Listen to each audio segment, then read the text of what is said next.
प्रेम से बोली छठी मैया की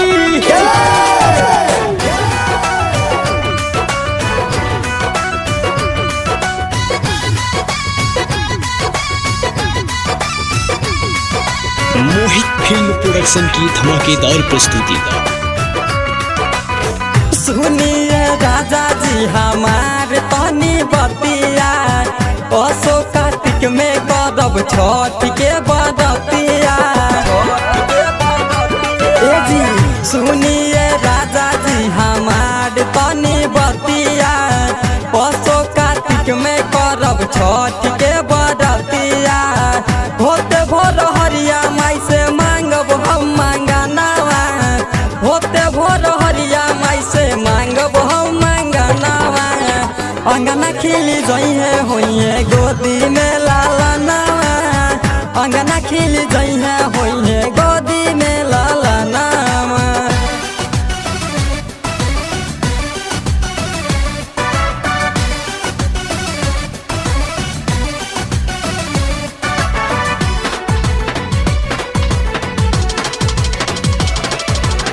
घाट पसैया उखिया सजाई के निमन दौड़वा यौरी फलवा ले आई के। घाट पसैया उखिया सजाई के निमन दौड़वा यौरी फलवा ले आई के। महिमा पार जाने सारा जहानमा, महिमा पार जाने सारा जहानमा। अंगना खिली जइहे होइहे गोदी में लालनावा, अंगना खिली जइहे होइहे गोदी में लालनावा।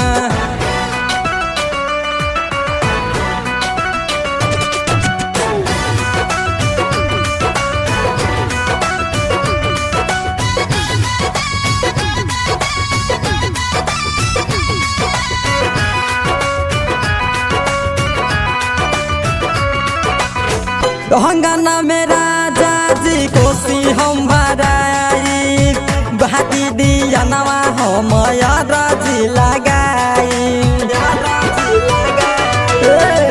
अंगना में राजा जी कोसी हम भराई, बहाती दिया नवा हम राजी लगाई।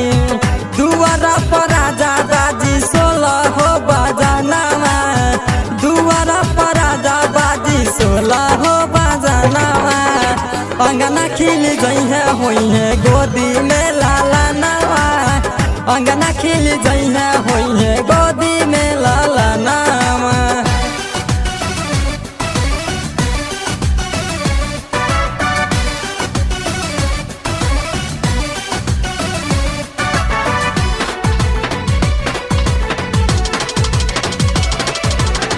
राइटरी जवान पिया बात मोरा मानी, भरी लोटा लाई बसुनी गंगा जी के पानी।